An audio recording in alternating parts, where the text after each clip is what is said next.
S-400 air defence system की deal पर मोहर लगेगी। रूस से 5 S-400 एयर डिफेंस सिस्टम खरीद रहा है भारत।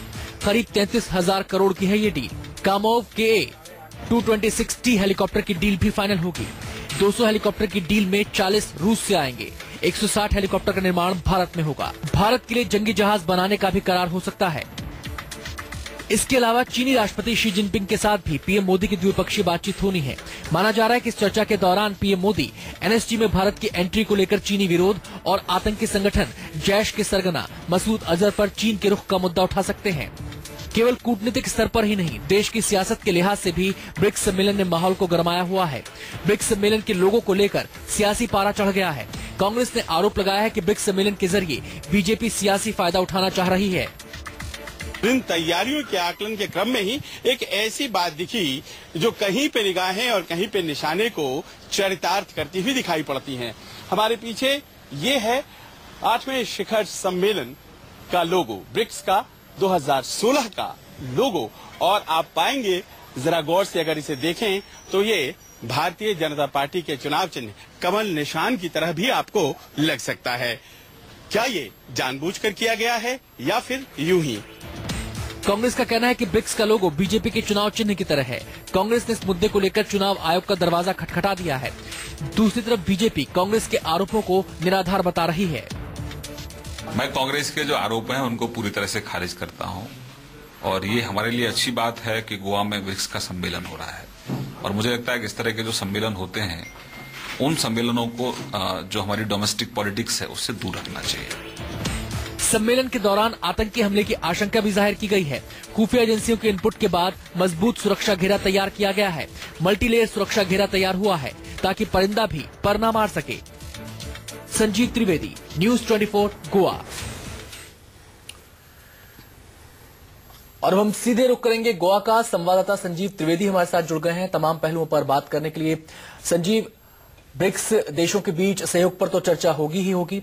आतंकवाद का मसला भी माना जा रहा है कि छाया रह सकता है। इसको लेकर भारत अपनी बातें कहेगा, लेकिन सबसे ज्यादा निगाहें रूसी राष्ट्रपति पुतिन के साथ जो मुलाकात होने जा रही है उस पर टिकी हैं। ये मुलाकात कितने बजे से शुरू होगी?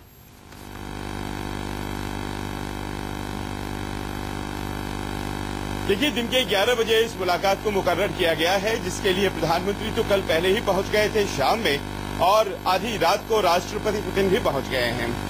इस मुलाकात में सबसे ज्यादा इस बात को लेकर निगाहें बनी रहेगी कि आखिर वो 18 डील जो साइन करने जा रहा है भारत और रूस, तो उसमें महत्वपूर्ण कौन कौन से हैं। और जो जानकारी हमारे पास है उसमें S-400 जो कि एयर डिफेंस वॉर्निंग सिस्टम है और विश्व का सबसे आधुनिक एयर डिफेंस वॉर्निंग सिस्टम, किसी भी मिसाइल को वो दूर से ही मार गिराता है, वो डील सबसे बड़ी डील साबित होने जा रही है। इसके अलावा कामोव हेलीकॉप्टर्स जो हमारे चीता और चेतक हेलीकॉप्टर्स के विकल्प के तौर पर सामने आ रहे हैं, इन दोनों की डील साइन होने जा रही है। लेकिन सबसे महत्वपूर्ण बात ये कि आखिरकार ऐसे वक्त ये मुलाकात पुतिन साहब के साथ प्रधानमंत्री मोदी की हो रही है जब रशिया ने हाल के दिनों में ही पाकिस्तान के साथ एक मिलिट्री एक्सरसाइज किया है और भारत ने अपनी नाराजगी दर्ज की थी। तो कहा यही जा सकता है कि संबंधों का एक नया दौर आज से फिर से शुरू होता है, क्योंकि रशिया ने यहाँ पुतिन की यात्रा से पहले ये डिक्लेयर कर दिया था कि भारत ही उसका सबसे बड़ा स्ट्रेटेजिक पार्टनर है दक्षिण एशिया में। जी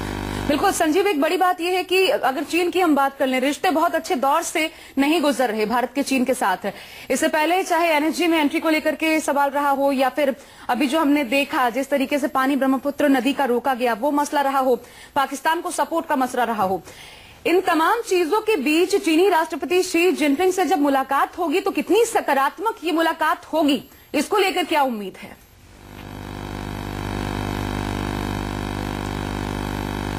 प्रधानमंत्री एक ही दिन में 2 बड़े बड़े राष्ट्राध्यक्षों से मुलाकात करने वाले हैं। जैसा कि मैंने पहले बताया कि फर्स्ट हाफ में प्रथम पाली में प्रधानमंत्री की मुलाकात रूस के राष्ट्रपति से होती है और दूसरी पाली में शी जिनपिंग जो कि चीन के राष्ट्रपति हैं उनसे मुलाकात होती है।